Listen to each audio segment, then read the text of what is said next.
Coming up, what an excellent day for a hello. And a goodbye. And a goodbye? What? What do you mean a goodbye? Let's see.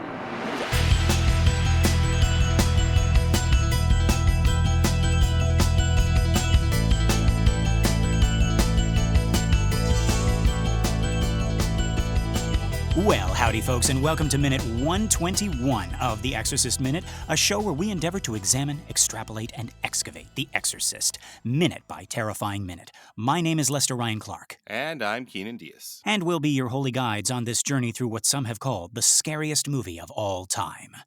Okay, so our minute begins with Chris going to answer the door. And it ends with Dimmy turning to look at a laughing Captain Howdy. Yes, folks, what is Captain Howdy laughing about? We will find out all too soon, but for now, let's open our books. It's time for a reading from the Book of Blatty.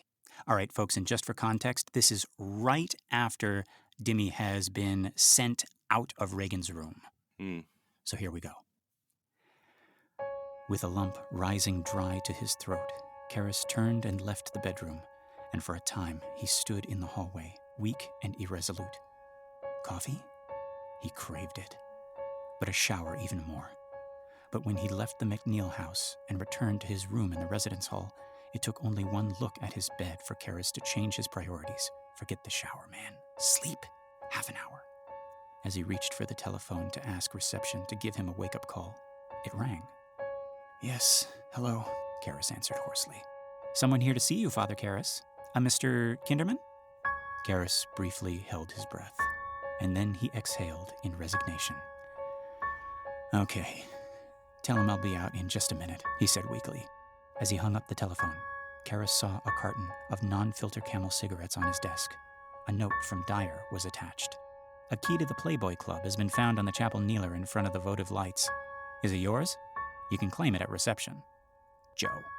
With a fond expression, Karras set down the note, quickly dressed in fresh clothing, and walked out of the room to reception, where Kinderman was standing at the telephone switchboard counter, delicately rearranging the composition of a vase full of flowers. As he turned and saw Karras, he was holding the stem of a pink camellia. Ah, Father Karras, Kinderman greeted him cheerfully, his expression quickly changing to concern when he saw the exhaustion in the Jesuit's face. He replaced the camellia and came forward to meet him. You look awful, he said. What's the matter? That's what comes of all this schlepping around the track. Give it up, Father. You're going to die anyway. Listen, come. He gripped Karras by the elbow and an upper arm and propelled him toward the exit to the street. You got a minute? He asked as they passed through the door. Just barely, Karras murmured. What is it? A little talk. I need advice. Nothing more. Just advice. What about? In just a minute. For now, we'll just walk. We'll take air. We'll enjoy. He hooked his arm through the Jesuits and guided him diagonally to the other side of the street. Ah, now look at that. Beautiful. Gorgeous. He was pointing to the sun sinking low on the Potomac. And in the stillness, sudden laughter rang out. And then the talking all together of Georgetown undergraduates in front of a drinking hall near the corner of 36th Street. One punched another hard on the arm, and the two began amicably wrestling. Ah, college, breathed out Kinderman ruefully as he glanced at the lively gathering of young men. I never went, but I wish. Turning his gaze back to Karras, he frowned with concern. I mean, seriously, you look bad, he said. What's the matter? You been sick? When would Kinderman come to the point? Karras wondered. No, just busy, the Jesuit answered. Slow it down, then, wheezed Kinderman. Slow? You saw the Bolshoi Ballet, incidentally, at the Watergate? No, me neither. But I wish. They're so graceful, so cute. They had come to the car barn's low stone wall, where the view of the sunset was unimpeded, and they stopped, Karras resting a forearm on the top of the wall and turning his glance from the sunset to Kinderman. Okay, what's on your mind? Karras asked him. Ah, well, Father, said Kinderman, sighing. He turned, hunching forward with his hands clasped on the top of the wall as he moodily stared across the river and said, I'm afraid I've got a problem. Professional? Well, partly. Only partly. What is it? Well, mostly it's... Kinderman hesitated, then continued. Well, mostly it's ethical, you could say, Father Karras. A question, his voice trailing off. The detective turned around and, leaning his back against the wall, he looked down at the sidewalk and frowned. There's just no one I could talk to about it, Not my captain in particular, you see. I just couldn't. I couldn't tell him. So I thought, here. Abruptly, the detective's eyes lit up. I had an aunt. You should hear this. It's funny. She was terrified for years of my uncle. The poor woman, she never dared to say a word to him. Never. Much less to ever raise her voice. So whenever she got mad at him for something, right away, she'd run quick to the closet in her bedroom, and then there, in the dark, you won't believe this, in the dark, by herself, with all the clothes hanging up and the moths, she would curse. She would curse at my uncle and tell him what she thought of him for maybe 20 minutes. Really, I mean, yelling. She'd come out, she'd feel better, she'd go kiss him on the cheek. Now, what is that, Father Karras? That's good therapy or not? It's very good, Karras answered with a wan, bleak smile. And I'm your closet now? Is that what you're saying? In a way, the detective answered gravely, but more serious, and the closet must speak. Got a cigarette? Kinderman stared at Karras blankly, incredulous. A condition like mine and I would smoke? No, you wouldn't, Karras murmured, as he turned to face the river and clasp his hands atop the wall. It was to make them stop trembling. Some doctor. God forbid I should be sick in some jungle, and instead of Albert Schweitzer, there's with me only you. You cure warts still with frogs, Dr. Karras? It's toads, Karras answered, subdued. Kinderman frowned. You're not smiling jaunty-jolly today, Father Karras. Something wrong? Now what is it? Come on, tell me. Karras lowered his head and was silent. Then, okay, he said softly. Ask the closet whatever you want. Sighing, the detective faced out to the river. I was saying, he began. He scratched his brow with a thumbnail, then continued. I was saying, well, let's say I'm working on a case, Father Karras. It's a homicide. Dennings? No, you wouldn't be familiar with it, Father. It's something purely hypothetical. Got it. Like a ritual witchcraft murder this looks, the detective continued broodingly, picking his words very carefully and slowly. And let us say that in this house, this hypothetical house, there are living 5 people, and that one must be the killer. With his hand, he made flat, chopping motions of emphasis. Now, I know this for a fact. Then he paused, slowly exhaling breath. But then the problem. All the evidence, well, it points to a child, Father Karras. A little girl, maybe 10, 12 years old. Just a baby. She could maybe be my daughter. Yes, I know, sounds fantastic, ridiculous, but true. Now, there comes to this house, Father Karras, a very famous Catholic priest. And this case being purely hypothetical, Father, I learned through my also hypothetical genius that this priest has once cured a very special type illness. An illness which is mental, by the way. A fact I mention just in passing for your interest. Karras mournfully lowered his head and nodded. Yes, go on, he said bleakly. What else? What else? A great deal. It also seems that there is, well, Satanism involved in this illness, plus also strength. Yes, incredible strength. And this hypothetical girl, let us say then, could so easily twist a man's head around. Head lowered. The detective was nodding now. Yes, she could. And so the question, breaking off. The detective grimaced thoughtfully, then went on. You see, this girl is not responsible, Father. She's insane, Father. Totally demented. And also just a child, Father Karras. A child. And yet, the illness that she has, it could be dangerous. She could kill someone else. Who's to know? Once again, the detective turned and squinted out across the river. It's a problem, he said quietly and morosely. What to do? Hypothetically, I mean. Just forget it? Forget it and hope she gets... Kinderman paused. Gets well? He reached for a handkerchief and blew his nose. Ah, well, I just don't know. I don't know. It's a terrible decision, he said as he searched for a clean, unused section of the handkerchief. Yes, it's awful. Just awful. Horrific. And I hate to be the one who has to make it. He again blew his nose, lightly dabbed at a nostril, then stuffed the damp handkerchief back into the pocket. Father, what would be right in such a case? He asked, turning back to Karras. Hypothetically, I mean. What do you believe would be the right thing to do? For an instant, Karras throbbed with a surge of rebellion, with a dull, weary anger at the piling on of weight upon weight. He let it ebb away into calm, And firmly meeting the detective's gaze, he answered softly, I would put it in the hands of a higher authority. I believe it is there at this moment. Yes, and I would leave it there, Lieutenant. For some moments later, their gazes stayed locked. Then Kinderman nodded, saying, Yes, Father, yes, yes. I thought you would say that. He turned to again observe the sunset. So beautiful, he said. And so what makes us think such a thing has beauty while the Leaning Tower of Pisa does not? Also, lizards and armadillos, another mystery. He tugged back his sleeve for a look at his wristwatch. Ah, well, I have to go. Any minute, Mrs. K will be shrieing that the dinner is cold. He turned back to Karis. Thank you, Father. I feel better. Much better. Oh, incidentally, you could maybe do a favor. Give a message?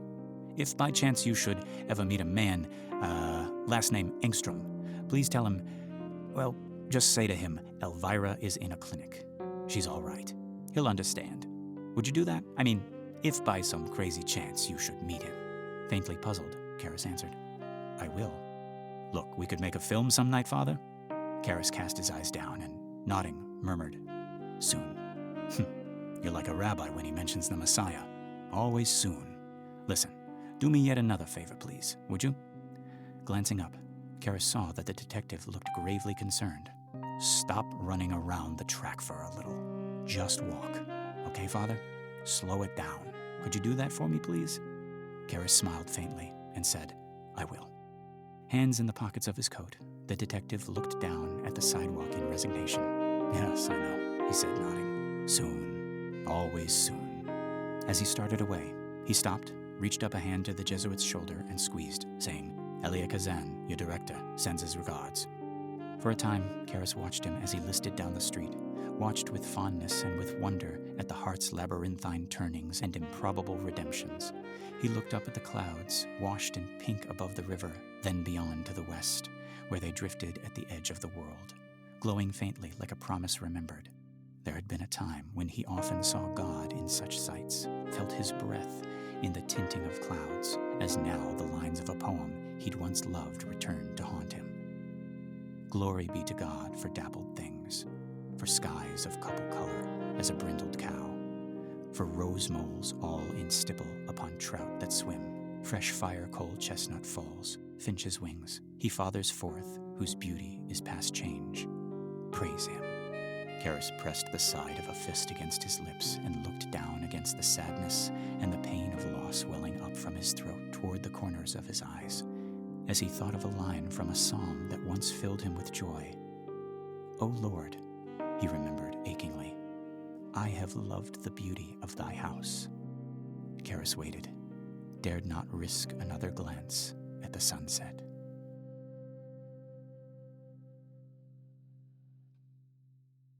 But yeah, what do we think of this? I mean, every time I read it, I can't help but get choked up. It's this beautiful budding friendship, but then at the same time, it's right at the climax. He shows up and it just kind of like brings everything to a halt. Mm. You know what I mean? Yeah. Well, for me, when I read the book, the last 50 pages, including this, just flew by. So I think that's just, how a book can work. You're just like, oh God, and maybe, I don't know, maybe even I was skimming. I can't remember, like, like this. Mm-hmm. Yeah, so it doesn't feel like you have control over whether it's really breaking up the pace, really, right?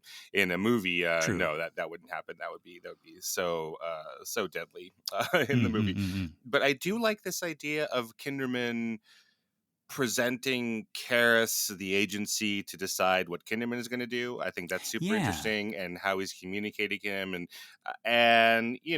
that's Blatty's take with Kinderman, right? That Kinderman takes a long ass time to get to whatever he's going to talk about.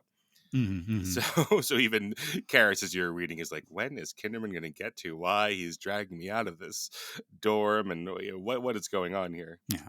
Kinderman is a fast worker, but a slow talker. Mm-hmm. Yeah. You know what I mean? Like he figured out the answer to this riddle real quick. Right. But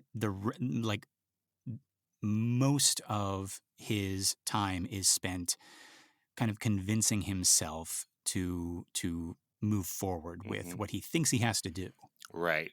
I had a filmmaker friend of mine was talking about um their producer, who in many ways was super super good, like all these skills, and one of the things the producer would do would be like to draw a consensus, right? So like before Hmm. they started shooting, it's like, so let's sit and let's think about like what our options here and what the different constituencies are going to feel based on this decision or that decision, which is Hmm. all these different skills. But then during production, that same producer, there'd be things going on, and it would just stop the rhythm of the of the whole momentum of the Yeah. show. Just like, now let's all think about this, and everyone, let's be very calm.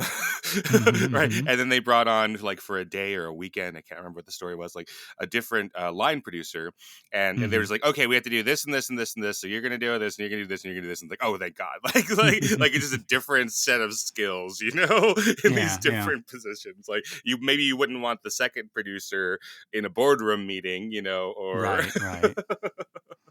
or talking to the press or something. Hmm. Hmm. Hmm. And they can be good for different times. It's Right, like, right. it's like the appropriate, when you're kind of when the thing is blossoming Mm-hmm. creatively, Right. you can have that time to like breathe and think about it, and kind of like get everybody's ideas Mm-hmm. together, and then once it's go time, it's go time. So Kinderman is a development executive. There Perfect. you go. Let's just sit and think. What are we trying to get at the heart of this, really? Let's not. And yeah, and then even like Kinderman, as you're reading, right? It's like stop running, stop running. Why the running? Yeah. And you're like, no, because there's a demon. Yeah. We gotta run. I have questions about, like, well, I mean, I guess we'll talk about it a little bit later. Hmm. Maybe as soon as the next minute, because we got him, running up to the bedroom. Hmm. But yeah, I have questions about like what he thinks of this whole thing later on. Hmm. Yeah. But in any case, let us get back to the top of this minute. You'll remember Dimmy had just ascended up to the second floor, up into the clouds via that stairway to heaven. Once we separate those episodes, people aren't going to know what the hell we're talking Right, that's about. right. Yeah. And down here on Earth, our peace had been interrupted by these brazen, jarring, urgent rings of the doorbell. Someone is here. We talked before about how in Shakespeare plays, knocking was never a good thing. Hmm. It was never good news. I think the most famous instance is in Macbeth, where knocking is actually a recurring motif, and every time it's just more bad news. Hmm. This is actually where we get the phrase "knock knock, who's there." Really? In Macbeth? It's from Macbeth. Yes. Oh, So wow. so yeah, in the scene, the porter hears a knocking at the gate, and he says, "Knock knock, who's there in the name of Beelzebub? He's a farmer that hanged himself." Hilarious. But this actually fascinates me, Uh-huh. and I looked around to see if we could maybe extend this to all cinema, or even just like stories in general. I know there's got to be exceptions, of course, but in all the stories I can think of, the knocking of a door, or by extension, the ringing of a doorbell, or let's just go all the way, the ringing of a phone, Hmm. is always followed by this feeling of, uh-oh, Hmm. what now? I think naturally, story-wise, it's the easiest way to disrupt the flow of the scene. I think that is at the heart of it. I'm workshopping this as I go. Um, it's something that comes from outside Hmm. without warning, and it brings whatever's happening inside to a halt. Hmm. Someone or something from outside has altered your schedule without your permission, because it doesn't respect schedules. Right? Like time waits for no man, death comes to all. The devil is no respecter of persons. Man proposes, God disposes. It's fate stepping in and changing the game without your consent. Hmm. Right. And It's an interruption, I suppose. yes, an interruption. Uh-huh. Yeah. Okay. And Keenan, we played with this. We tried to think of instances where it was good news, Mhm. but all the instances we thought of, good news also complicated things. Mm-hmm. Like, my estranged mother has decided to come to my wedding after all, and she wants to reconnect with me, but my father, who she really hates, is also going to be there. So even when it's good news, it's bad news. Mm-hmm, mm-hmm. Or they subvert it, right? I'm thinking of like Nanny McPhee. I'm thinking of Mrs. Doubtfire, Gandalf in Fellowship, or this movie with Father Merrin. We get that knock or that ring at the door, and before we realize it's a good person, there's this tension like, oh, who's it going to be? Mm-hmm. Because it's like movies have told us it's always gonna be a bad person, right? Yeah, maybe that's why I don't answer any knocks on my door at all Exactly. if I'm not expecting, or even if I am expecting somebody, even if they're texting me and they're like, "Hey, I'm here," like you asked, let me in. Say, no, no, no, no, no, no, no, no, no. Fool me once. Right, right. I've seen Anaconda. That might be an anaconda out there. Yeah. I know how this goes. I don't remember if the anaconda opens any doors or knocks on any doors, but I don't want to find out. Yeah. One thing I did learn from movies is that when you think something can't open doors... Yeah.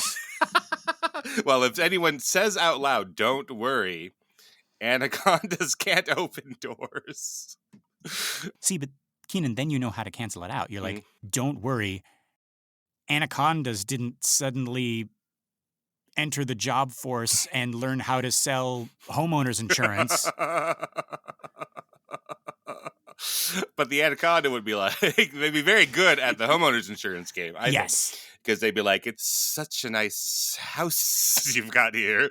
It would be a shame if something happened to it. Are you okay? Is there something wrong with you? No, I really needs this commissions.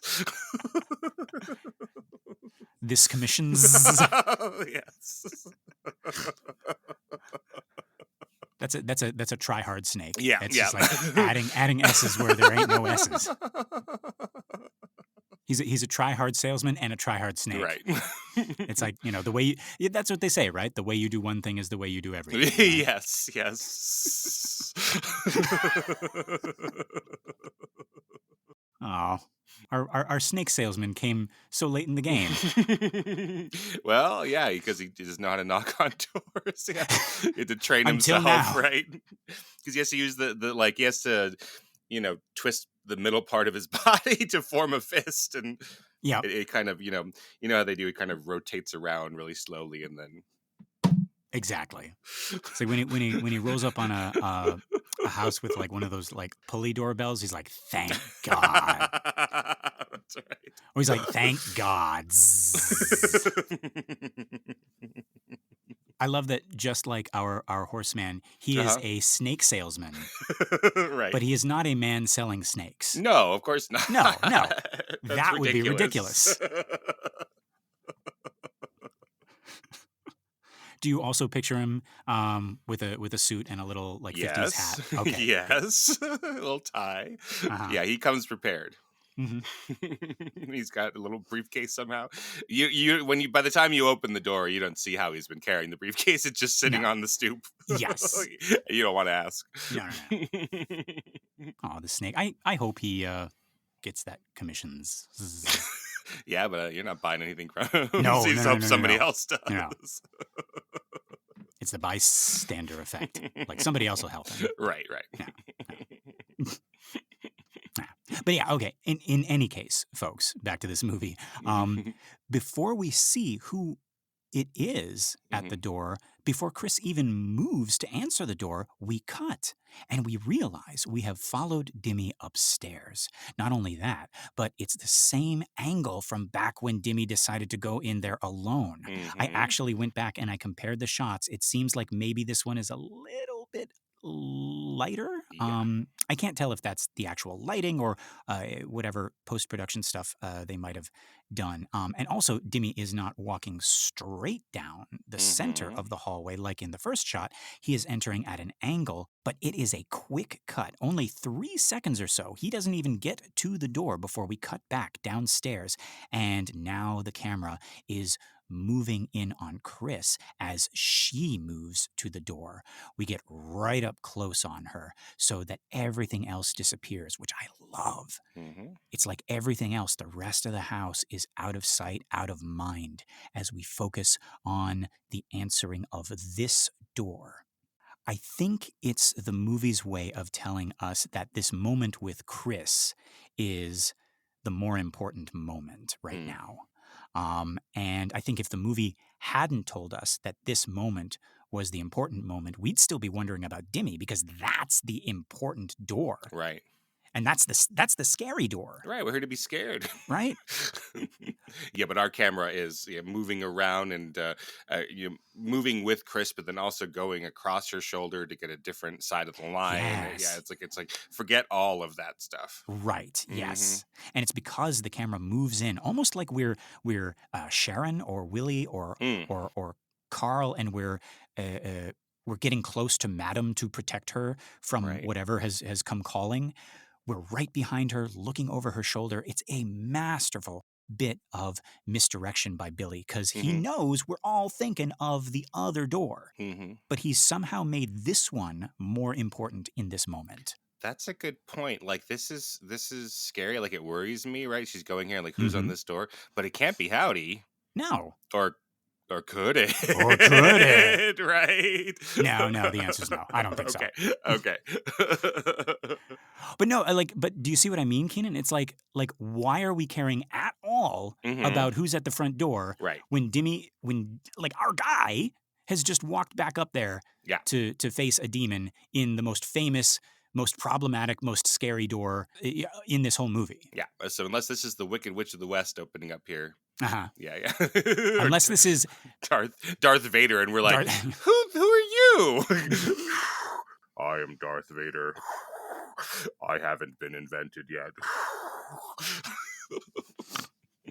I was gonna say, it's Pazuzu's dad.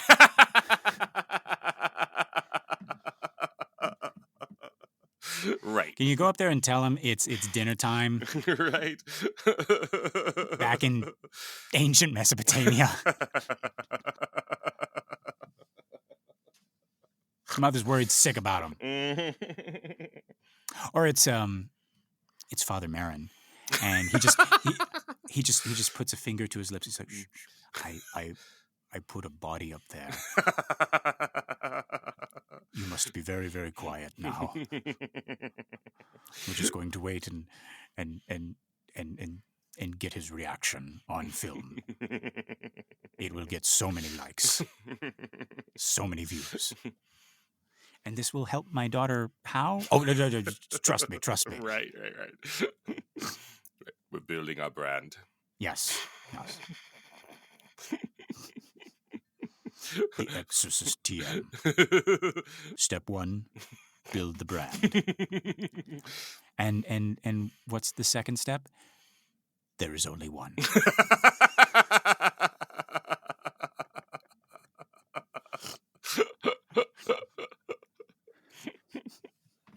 Like and subscribe and give me 5 stars.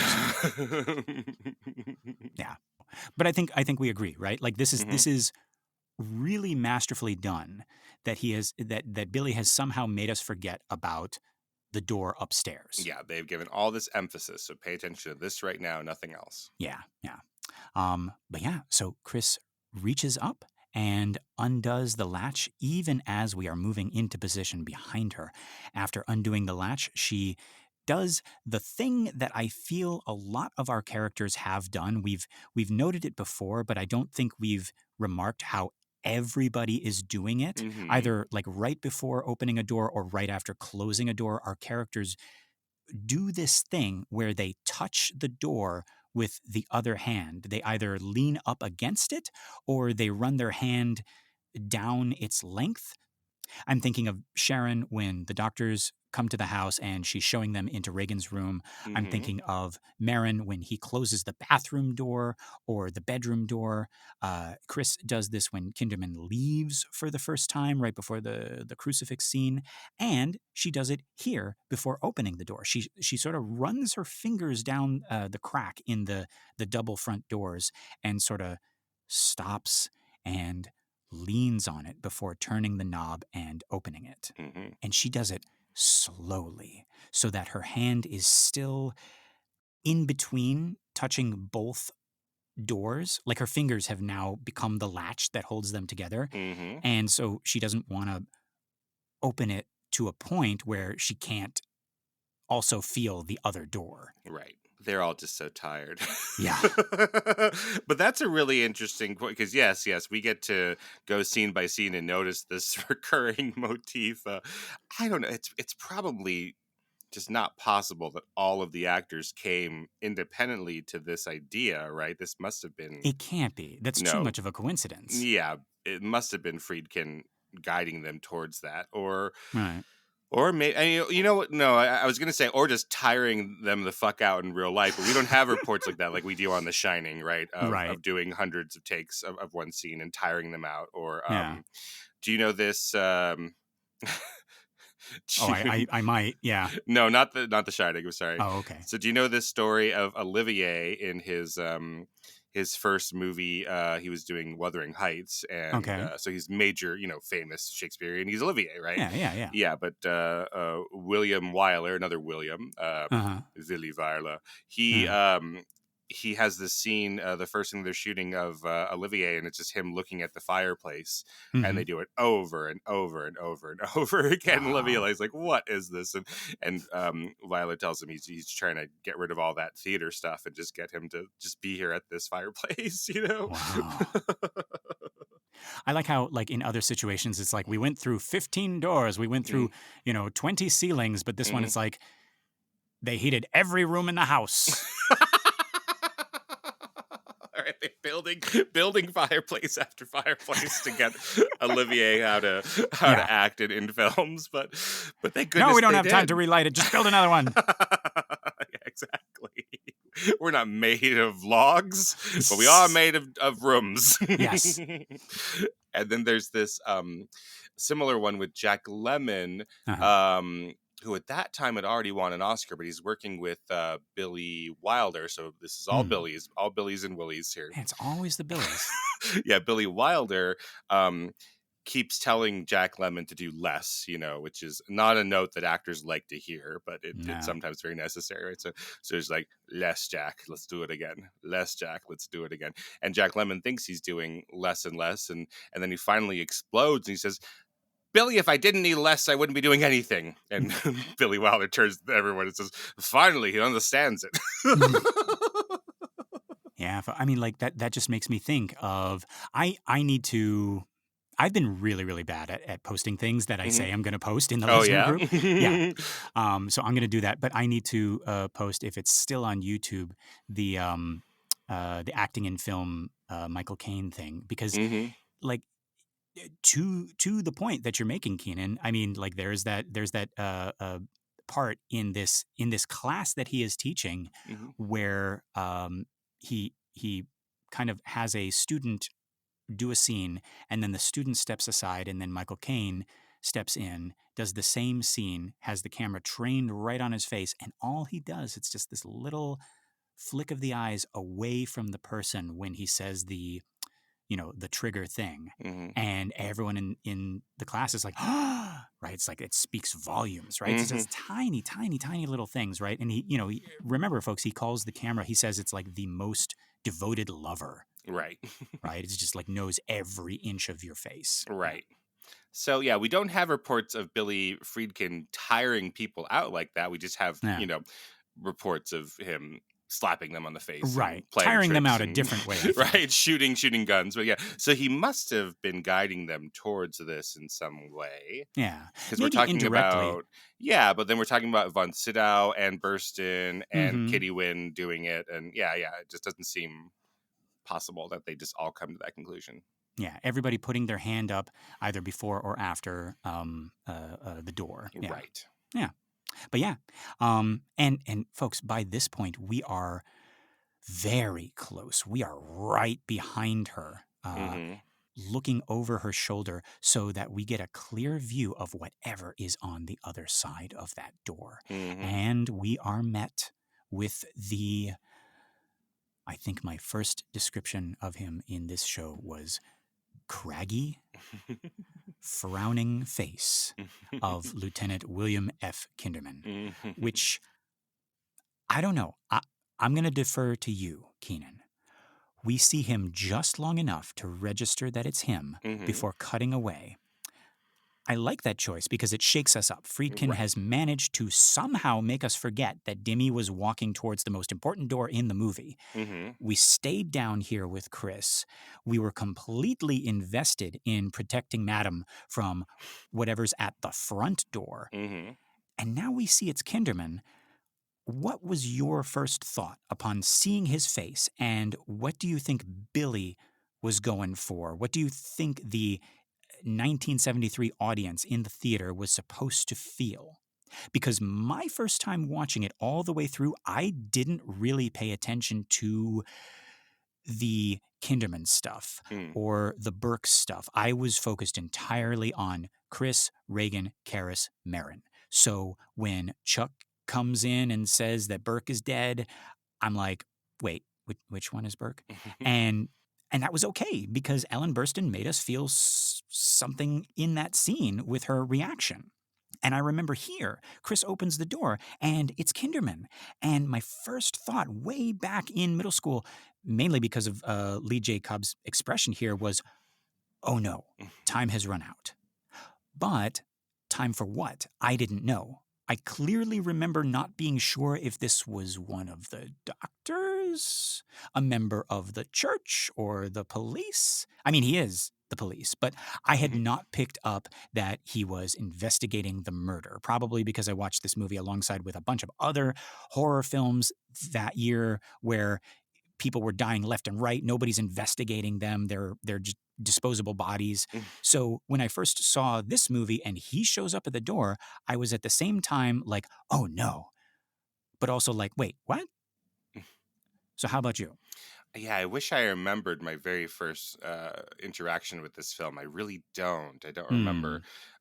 So I don't know. I just see him coming in. It's like, uh-oh, this is no good. I guess I don't know why I feel that though. Like, you know, what's going to happen? He's going to go up there and stop the exorcism, Right. or he's going to see that this little girl is possessed. I guess that's bad, but Yeah. but I don't know. At the same time, like, maybe you could use some help up there. We've seen where it's been getting you so far, which is nothing. But yeah, it's definitely a feeling of like, this is no good. We got this guy coming in, and talking about, I think you did your last reading, no, not your last reading of him, because he ends the book with Kinderman, so never mind.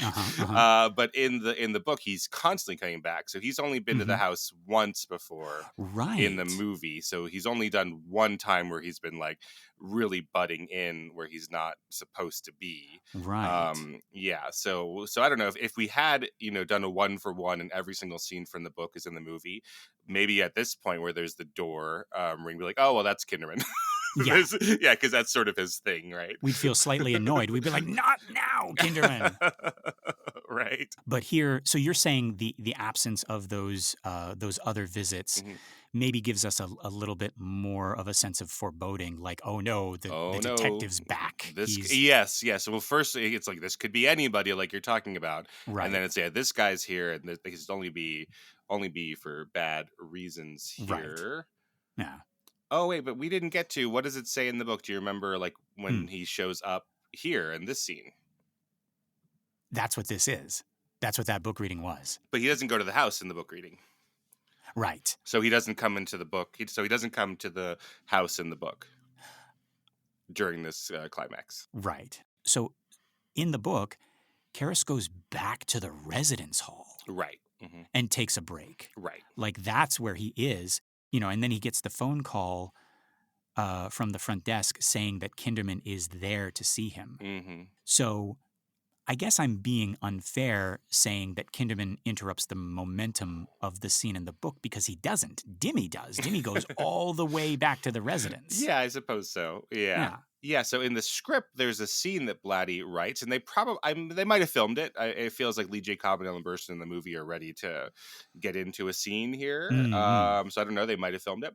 But this is interior McNeil House foyer.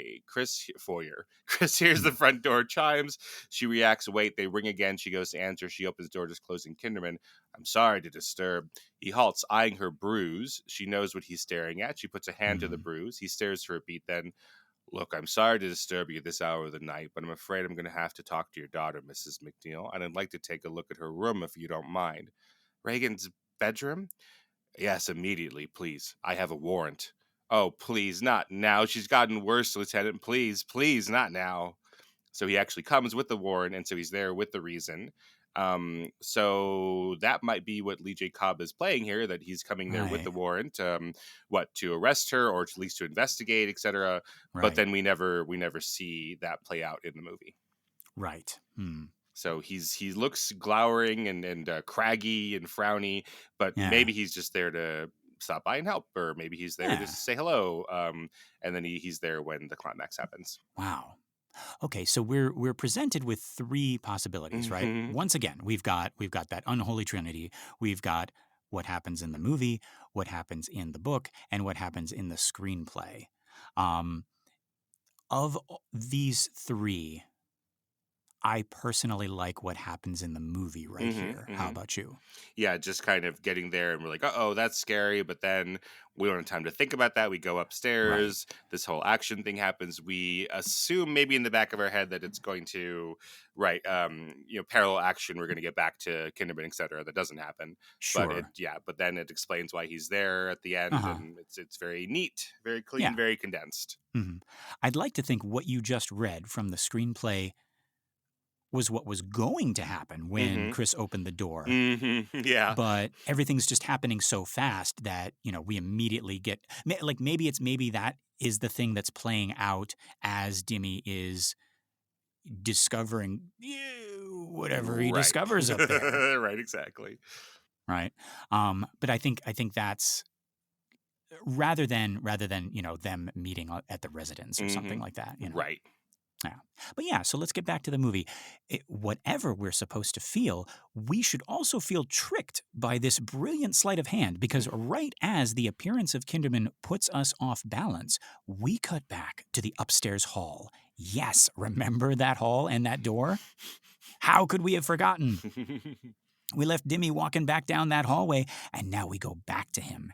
But time has passed, and Dimmy has already reached the door, opened it, and is standing frozen in the hallway, transfixed on whatever fresh horror is in there now.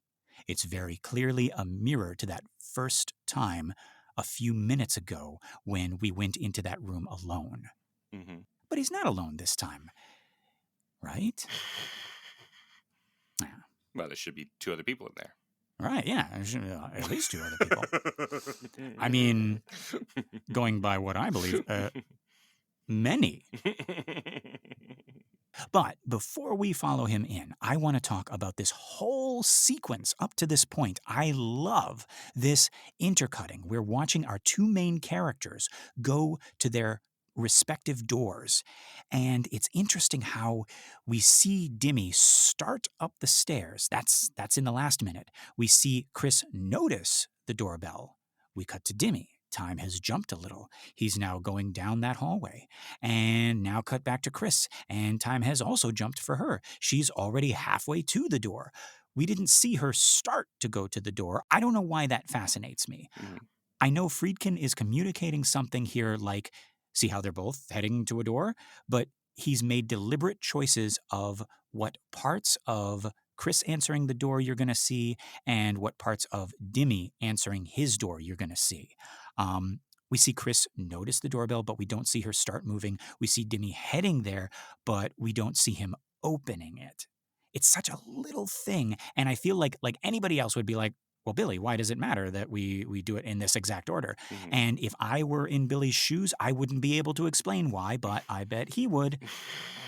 The only thing I can think is that doing it this way seems like they both opened their respective doors at the exact same time. Right. maybe he had the vocabulary to explain what he's doing, but I also see him not wanting to deign to answer. Uh-huh. Like I could tell you, but I don't have to tell you. Yeah.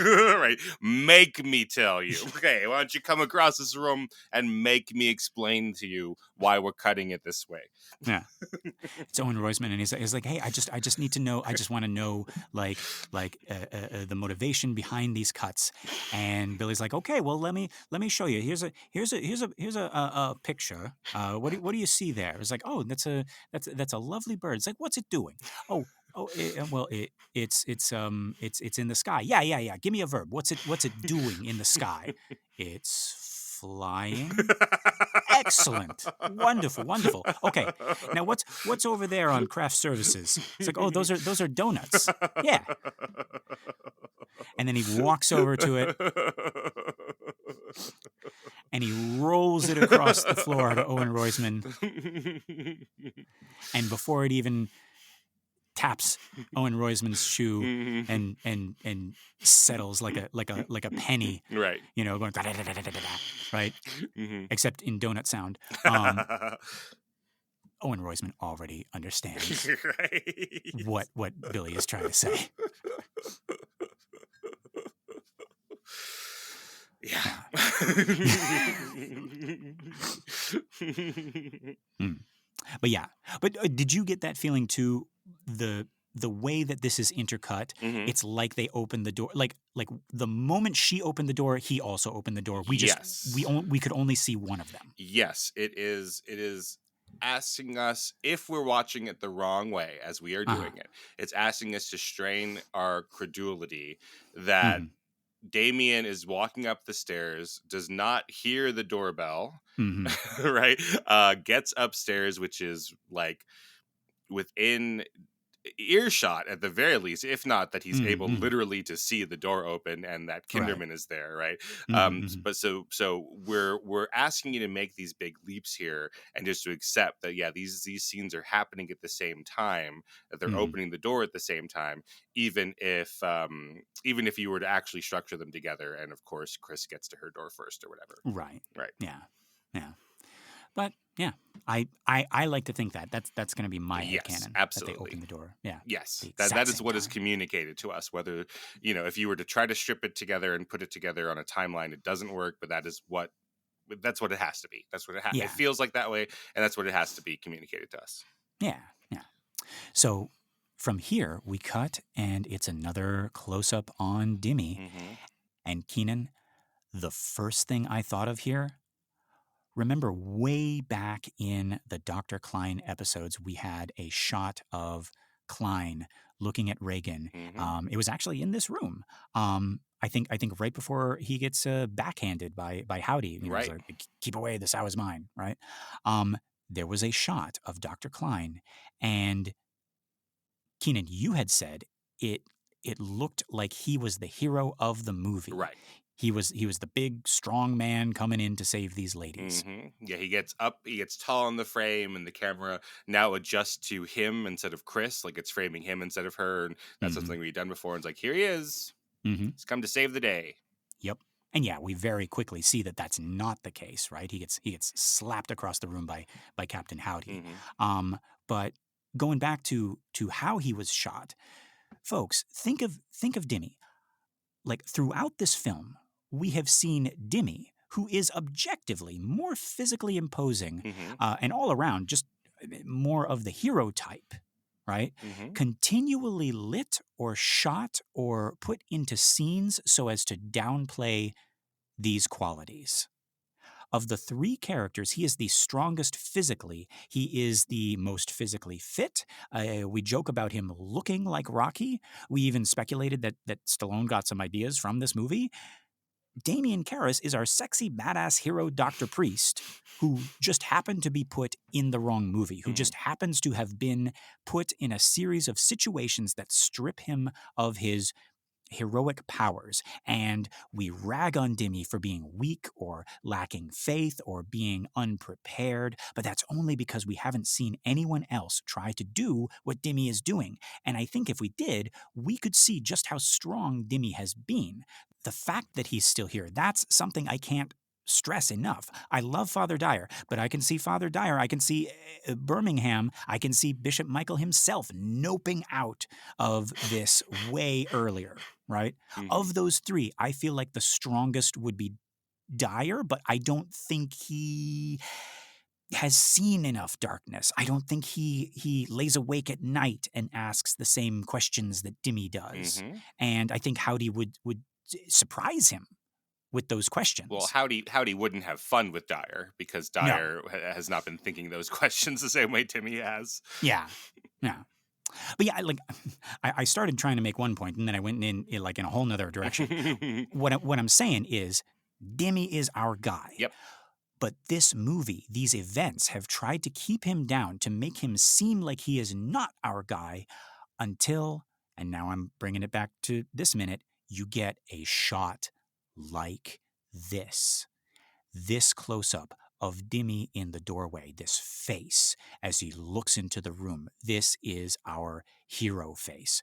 Brows furrowed, dark eyes shining. We know what he's looking at right now because we've seen the movie, and he's not looking at it the way we expect Dimmy to look at it. Up to this point, we've seen close ups of him looking at his mother in the hospital bed, or reacting to something Howdy said, or something Marin said. And all of those close ups show a very vulnerable Dimmy.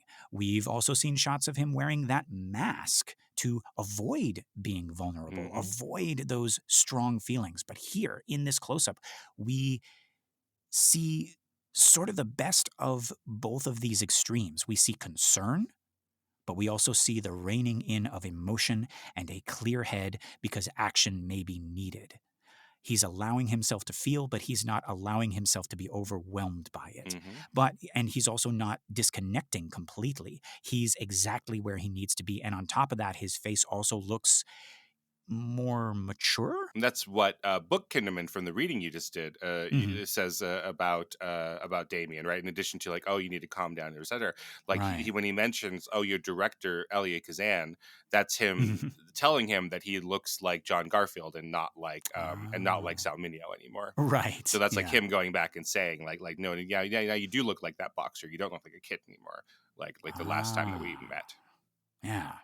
So what do you think of this shot, Keenan? Like does this kind of match the like have we finally given the hero shot to the right person? Is this the same type of like shot that we had given to Dr. Klein before when we misplaced Yes. him as the hero? Yeah, I think we had. I like that shot behind Damien as he's walking into the hallway, as the hero Hmm. shot, and then you pointed out. Well, the last time we saw that, right, which was a little bit darker. He gets in there, but then he sees his mother, and it doesn't happen.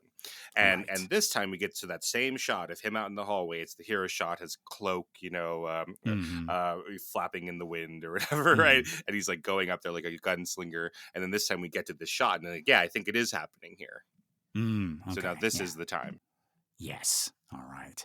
And folks, in the last minute, we played with the idea that as soon as Dimmy said no to Chris's question of whether Reagan was going to die, that was the moment that Marin died and Dimmy became the Mm. exorcist.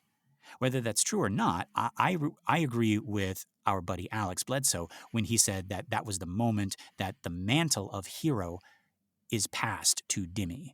Hmm. And I think we're seeing that here in this shot. Yeah, one last interesting thing here for me is that his collar is the white part of his collar is Uh kind of huh. poking out, is sort of disheveled a little bit. Oh, So like when we had Father David Mowry on, he said that he would tell his seminary students, right, you're not fully dressed, like so. right. So Marin has that, and I went back and looked in the previous scene. It's there, it's fine. So again, this is just Hmm. sort of this emotional effect. It doesn't make any logical sense. He didn't Right. get it loose just by doing that cool walk up the hallway. Right. Right. He's so badass that's popping his collar out. But I Right. like this look here that yeah, like he's ready to go, but there's just something still a little bit Yeah. askew. Yep. Oh, and we're saying that he's going to be the hero now, but he's going to do some things maybe that we don't agree with heroically. So yeah, Damian Yes. Karras's And actions do not reflect the yeah. opinions of the Exorcist Minute. Yeah. And we're gonna talk about that in the next minute. Oh boy. Okay. Yeah. Um, Keenan, I never asked you what you think of the next minute. Well, we'll find out next time. Yeah. Whew. Yeah. We'll all find out together. Oh wait. But like in this minute right now, we linger on Dimmy. He takes a breath and he begins to move. We cut, and it's as if we're looking at the scene through his point of view. The camera is circling the bottom left bedpost. First thing we see is Father Merrin collapsed face down on the bed. His head is turned away from us. We also notice that the bed is oddly empty. Where's Ray? And then just out of the corner of our eye, we see what might be some hair, and we realize that Reagan is sitting up in bed, not just sitting up, but on the complete other side of the bed to where she must have gotten loose from the straps. But perhaps this cut happens too fast for us to register any of that. All we really have time to see is Merrin.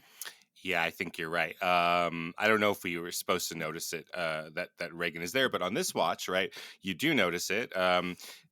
We do at least, and we're not used to seeing her in that side of the bed, right? She's essentially facing inward. She's at the foot of the bed and facing what has been established as inward, because the bed has been a stage for her, right? This Right. Reagan demon, and she's always on stage looking out at us and the people in the audience as her audience, right? So now it's totally, she's got her back to the stage, right? And she's looking in. It's like, oh, what is it? That's even scarier now, right? Just to be broken the pattern. And then when we do go to the other side and we see her, it's like she's in her corner in a boxing ring, right? Like she's well, we'll talk about that in a second, but she's not on stage. Yeah. Right. Oh my God. I didn't even put that together. Yeah, it is like a boxing ring corner. Oh, Jesus. Next minute, folks. So we cut, and we are now looking into the room, almost as if we are standing where Dimmy had been standing just a moment ago. But Dimmy has rushed over to Merrin. He reaches down, grabs Merrin, and as soon as he pulls him up, we see that it is too late. Merrin looks pale and dead. I know I said this back when he was slammed against the wall. It's just something about the lighting and how his artificially whitened hair looks so brittle in these moments as opposed to other moments. The Roman ritual falls back onto the bed as Dimmy struggles with this heavy body. Yeah, so Damien pulls Merrin up because Merrin is face down on the bed, and he pulls him up, and the Roman ritual rests on Merrin's chest for a while with the big cross on it, and so it looks like, like him holding flowers, or just it helps us with the idea of him being dead a little bit. And if you look incorrectly to break the movie like we're doing, this is actually heavily choreographed, because Jason Miller, as he pulls Max von Sydow out from the bed, has to put his hand onto the book in order to pull it up properly so that it's staged there specifically for a few seconds, and Jason Miller lets go of the book that causes that effect. So that's a heavily choreographed thing that just looks like like it just happenstance. Oh, well, I am glad I didn't know that. Oh, yeah. And the next time we record, I'm going to be focusing on other minutes. So, yeah. And by that time, hopefully I'll have forgotten it when I watch it next. Right. Yeah.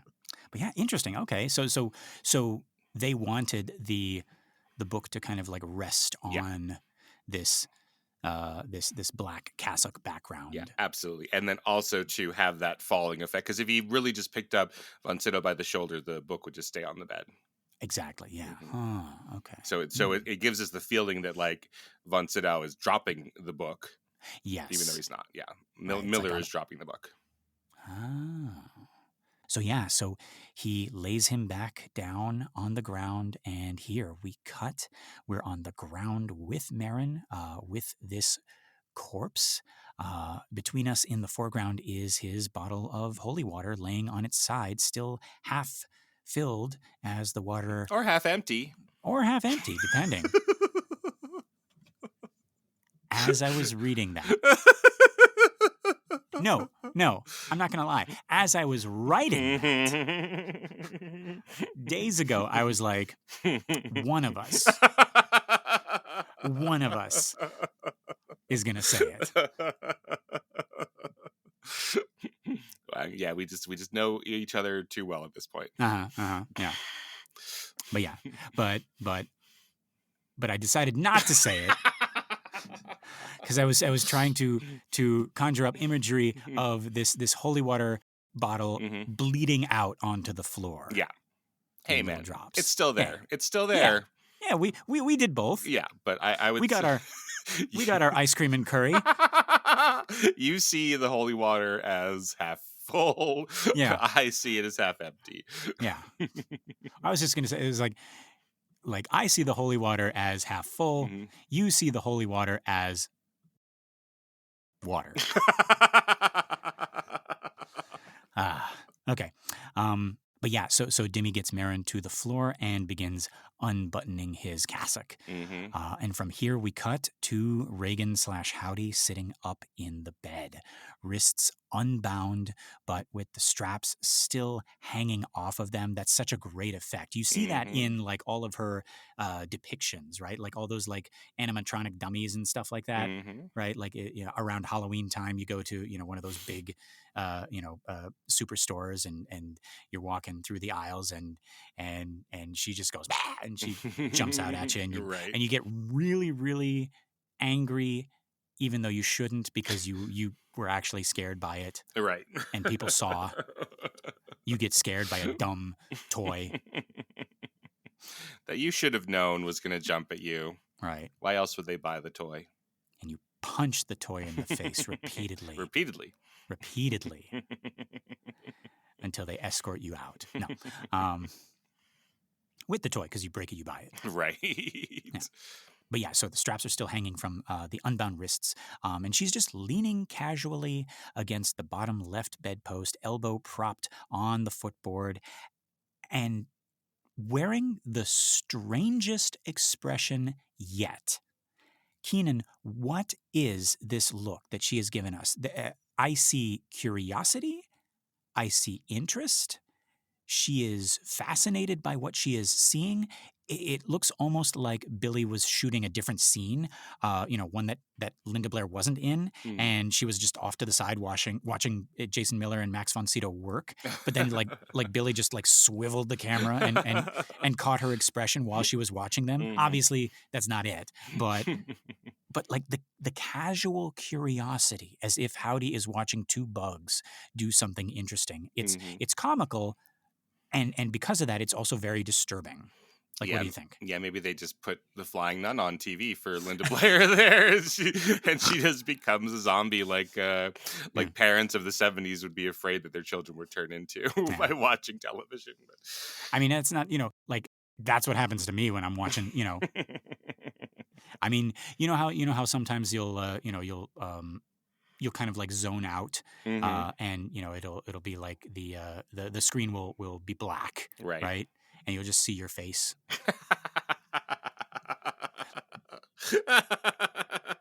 This is the meme. Have you seen the meme of this look? No. There's a meme of the Captain Howdy face, and it just says your face when Netflix asks you if you're still watching. Right. But no, I think all of us just kind of like, man, I would never want to see myself watching something or playing a video game. Right. I know I would just have the dopiest look. Right. My eyes would cross slightly, and my tongue would just like hang out a little bit. Yeah, he's got that Candy Crush look on him. Yeah. Yeah, just the dumbest things. Yeah. Somehow the next generation has made that into like a marketable thing. I don't know. Yeah, but here it's so interesting. Again, she looks tired, Uh-huh. right? And in addition to everything they're looking at, but yeah, just casual is such a good word for it. Like, Yeah. how long has she been sitting there, right? So, like, we're reading it as Marin has just died a couple of minutes ago, like Yeah. maybe 90 seconds ago, right? Right. Right. But she's looking at him as if that's not the case, that it's much longer, and she's just been Yeah. sitting there and she doesn't know what to do. Yeah. Now I don't know. Are you going to talk about what has happened here, like according to the book or according to the Oh, that's script yeah. I here? have the reading for the next minute. All Yeah, righty, so we'll we're save gonna. that here because yeah, in the script, um, the Reagan demon has some ideas about what has happened Yeah. and has opinions about what has happened here. Yes. Yeah. Yeah. Yeah. It's very different from how it plays out in the movie. Yes. I'm excited to talk about that. Hmm. Yeah, and get your read on that. Yes. Yeah. Yeah. Something that would not occur to me at all watching the movie. Yeah. Yeah. Right. But yeah, so back to this shot of Reagan slash Howdy in our film. Um, Keenan, it's also just the casual reveal that she is no longer tied down. Mm-hmm. I love how underplayed that is. We made such a big deal about those straps. They were the only thing keeping us safe. Again, Mm-hmm. going back to Hannibal Lecter in The Silence of the Lambs, right? He is bound, he is restrained, he is contained for that entire movie. Mm-hmm. And the implication is that if you make even the tiniest mistake with him, you are dead. Right. And here it's like the same thing, except Dimmy either doesn't realize or doesn't care. Yeah, like he's so he needs to go save his father, right? So Yeah, he's not thinking where he should be thinking. Yeah. yeah. But again, getting back to this idea, I like that like Howdy is relaxing or, recuperating in her corner, right? In her corner Mm-hmm. of the boxing ring, right? Right. And it's like, okay, well, maybe depending on what other information you have, maybe something bad has happened where Howdy is unhappy, or Mm-hmm. maybe Howdy has won or whatever, but also just resting, like preparing for the next Right. round, right? So Yes. not celebrating, not like hoo I did this or anything like that. Right. Um, and then also not like hereditarying up into the ceiling or something and like Right. I don't want you to see this, just here I am, I'm resting, it's just casual, like you know Mm. next round is going to come up. Right. And kind of also just wondering what Karras is gonna do. Right. Hmm. Yeah. What do bugs think of? Yeah. Yeah. Yeah. What do what do sea sponges what are they like out in the wild? And she's like, that's Yeah. interesting. Yeah. She probably watched Mm-hmm. Marin die, like Mm-hmm. watched his last breaths, Uh-huh. right? And like it was a Netflix show. It's like, Right. huh, Huh. interesting. Mm-hmm. True And crime. then, yeah. And then Karras comes in. He's like, oh, season 2. That's right. Yeah. But yeah, so from here, we cut back. Dimmy undoes the cassock and feels for signs of life. And then he begins to violently pound Marin's chest with his clasped fists. It's Mm-hmm. God, I cannot describe this action without saying double axe handle. I think I think That's that's the right. Yeah, right. He raises them up and he Mm-hmm. slams them back down like 7 times. Mm-hmm. During which we have now cut to a close up of Marin's dead face, showing Mm-hmm. us that Dimmy's actions have Mm-hmm. no effect. Keenan, I looked all over. What is it that he is doing? Is it like this? This can't be the 1970s version of CPR. No, no, I don't believe so. No, but let me look. No, I have here. Yeah, CPR training guides from the '60s. So that's what Mm-hmm. Karras would have been trained on. And no, it's what we think of today. Yeah. One using the butt of one palm pushing into the back of the other hand to push its palm into the chest. Yeah. So this is not Yeah. CPR. No. And he's not trying to restore breath. He's trying to like resuscitate the heartbeat, right? I just think he's just upset. I don't think this is his Really? medical training at all. Absolutely not. I can only read it as him maybe incorrectly trying something medical, but I have I'll be darned if I know yeah, I don't think this is what medical anything school. right. This isn't him slightly off in his training. This is just, I think, emotional acting out of like, no, man, don't do this to me, man. Right. I think that's all that is. I don't think it's anything medical. It's so specific, though. Yeah. Like the pose that he does, it looks like he is, and he's like 1, 2, 3, 4, 5, 6, 7. Like he's, and then he leans down and he checks for signs of life again. Mm-hmm. Like folks, yeah, help us out. Like, what the hell is he doing here? Like, is it that his emotions got the better of him and he's just like pounding on Marin's chest, or is he trying something that we are unaware of? 7 double axe handles to the chest in 2.5 seconds. Yeah, because CPR is supposed to be once per second. Yeah, and no. Actually, so for CPR, did you know about this? I forget what it is now. It's either one or the other. But at one time, it was you have to do it to a certain rhythm. Yeah, and they all just like unanimously, it's like universally like understood that it has to be this song. Do you know what the song is? Staying Alive. Yeah, Staying Alive. Because you go, staying alive, staying alive. Yeah. That's a really smart idea. There must be other songs that obviously are in that tempo, but that's the one that right. It's easier to teach. Yeah. One of my favorite comedians, Dara O'Brien, he actually made a joke about this. He said that I think he said that recently they changed it to Nelly the Elephant. But then what? They have to teach us all whatever Nelly the Elephant song is? I think it's more well known over there, Nelly the Elephant. I've never heard of Nelly the Elephant. I've never heard of Nelly the Elephant. We should probably look it up. Yeah, we should. Yeah. But he did a whole thing. He was like, that just ruins the seriousness of the whole situation. Just imagine, it's you're in a crowded place and you're like, back away. Nelly the Elephant. Well, let me listen to this a little bit. Okay. To Bombay, a traveling circus came. They brought an intelligent elephant, and Nellie was her name. This is very English. Yeah. See, I knew there was a reason we hadn't heard it. But yeah, all that to say, folks, no idea what he's doing here. Wish I knew.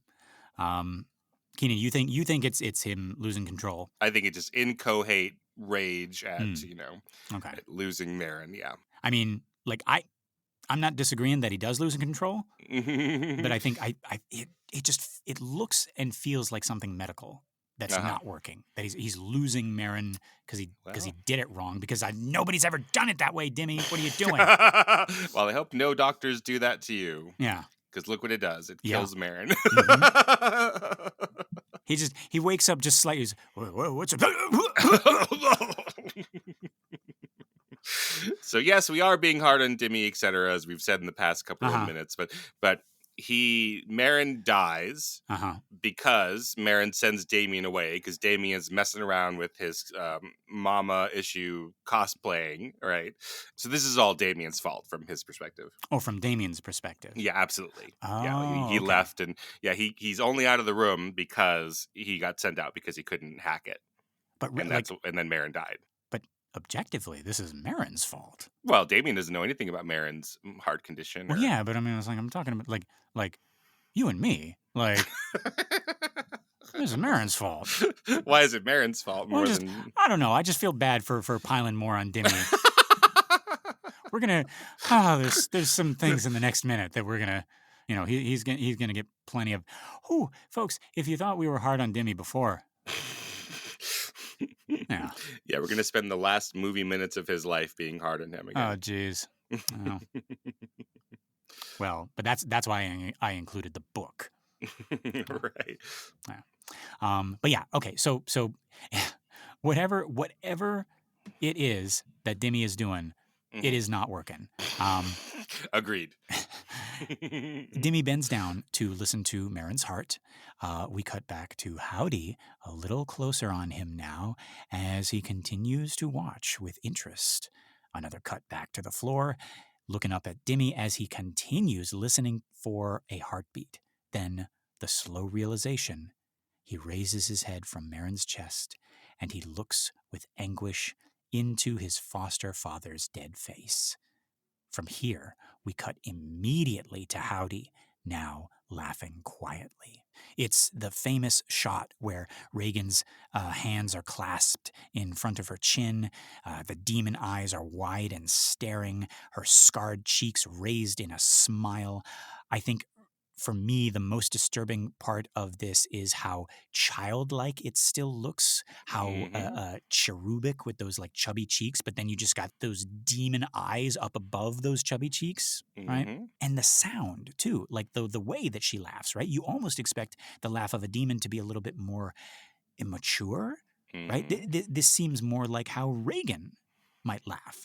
Right. But then you think, of course, he's using her body. But, he's given us like looks or said things in such a way before that look and sound different from Reagan. So I sort of expected this laugh to be a little bit more subdued, maybe not even a laugh, maybe just like a little, huh, or something like that. Just a smirk or something, right? But seeing him laugh in this way, it's almost like he is now completely absorbed into her, like they have become one. Or it could be that he's laughing in Reagan's voice specifically to mock. That's what I read it as. I think that's my favorite interpretation of this because, so why does he talk in Mercedes McCambridge's voice? Because that bothers them, right? It bothers them more to hear this masculine voice come out of this little girl, right? He could do anything. He could talk in Mama's voice. He could talk in Burke's voice. He could talk in Reagan's voice for sure. So then this is a time where it would bother him the most to hear Reagan's voice doing this, right? Yeah. Because it's also is, hey, you've been trying to protect this little girl, etc., not handing her over to the police, even though she has murdered Burke Dennings, and you found that out, at the act break. You've known that for quite some time now, right? And now here she is, and she's murdered Father Marin while you were away, right? And so it's the little girl voice again, right? Yeah, and so so this laughter gets Dimmy's attention. We cut to a close-up as Dimmy turns from Marin to look at Howdy. And I paused it here because this is where our minute ends. And his face is scary. There is something going on. Realization is dawning, but also I think we're seeing what that mask was trying to keep from us this entire movie. Like the full flood of his emotions are right behind his eyes and the set of his jaw ready to explode. And we'll talk more about that in the next minute. But for now, those are all my notes. Keenan, is there anything else? No, I think we got it. Okay, folks, this has been another excellent Exorcist Minute. I've been Lester Ryan Clark. You can reach me on all the socials as Lester Ryan Clark. And I've been Keenan Diaz. You can find me on Letterboxd and Instagram at Howdy Keenan. Yeah, we got our listener group, Compelling Conversations. Go check that out and request to join, and we'll let you in here with us. Thank you so much to everyone who has shared the show by word of mouth or on social media, and a big thank you to everyone who has given us a 5-star ratings on iTunes or Spotify or wherever you listen to our show. We really appreciate it. It's going to help our little podcast grow and find more cool people like you. Okay, Keenan, are you thinking what I'm thinking? I think I am, Lester. Folks, until next time, the power of knock-knock jokes compels you.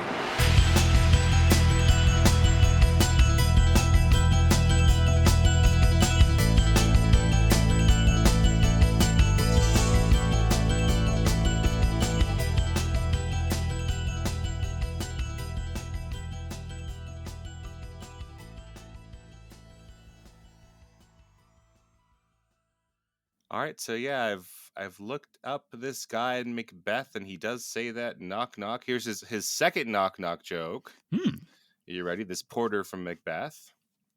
Okay. Knock knock. Who's there? In the other devil's name, Faith, here's an equivocator that could swear in both the scales against either scale, who committed treason enough for God's sake it could not equivocate to heaven. Faith hears an equivocator that could swear in both the scales against either scale, who committed treason enough for God's sake, yet could not equivocate to heaven. Who? See, these were a riot right from the beginning. They were. Oh my God. My sides are hurting right now. All right, this is a 1929 children's knock-knock joke. Oh, just that combination. This is what children's knock-knock jokes and 1929. This is what children. Is the first was like knock knock. Who's there? Coal lung. That's right. You have coal lung. Right. Scarlet fever. Who's there? Scarlet fever or the mumps, we can't tell. All right, this is from a game of Buff. It's a 1929 children's game. Okay. All right, knock knock. Who's there? Buff. Buff who? Buff says buff to all his men, and I say buff to you again.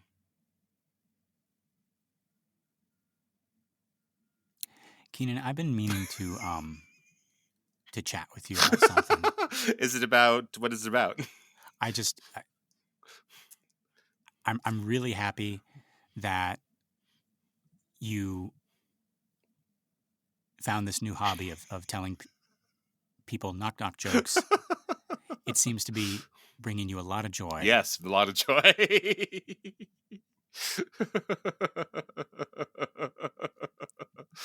So here is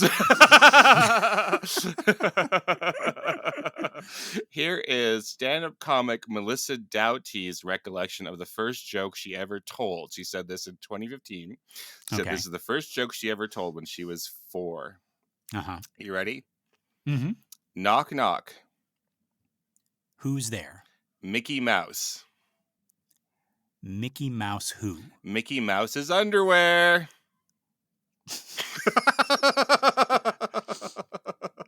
This is from an NPR article on the history of knock knock jokes. I love how it still manages to get you, you know? You know, it just form over function, yeah. It's just the form. Right? Yeah. We do you have any more? Oh, yes. This is from Constance Gerhard's bridge column in the Reading Times in July 31st, 1936. All right. Knock, knock. Who's there? Tarzan. Tarzan who? Tarzan stripes forever.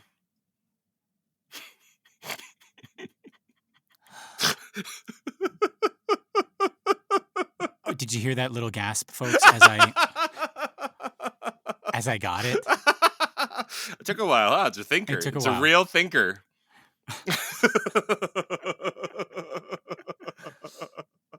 Wow.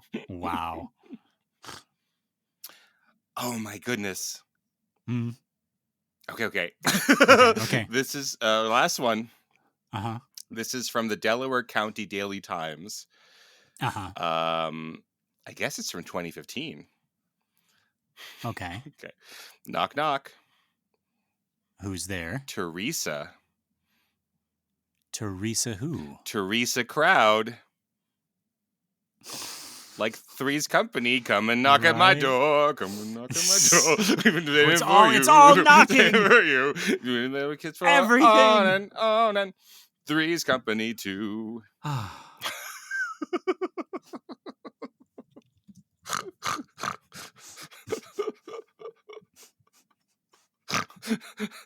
Oh my God, Father Merritt's coming.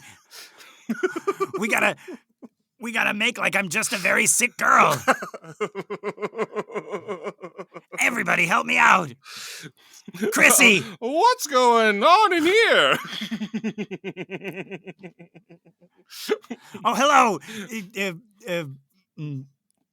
Bygone era landlord or neighbor. I can't remember. I don't remember.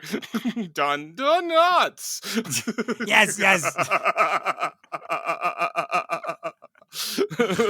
I'm the second neighbor guy, not Mr. Roper. No, not you. Mr. Roper's not here anymore. That's why you're here. What happened to Mr. Roper? You ask too many questions, okay?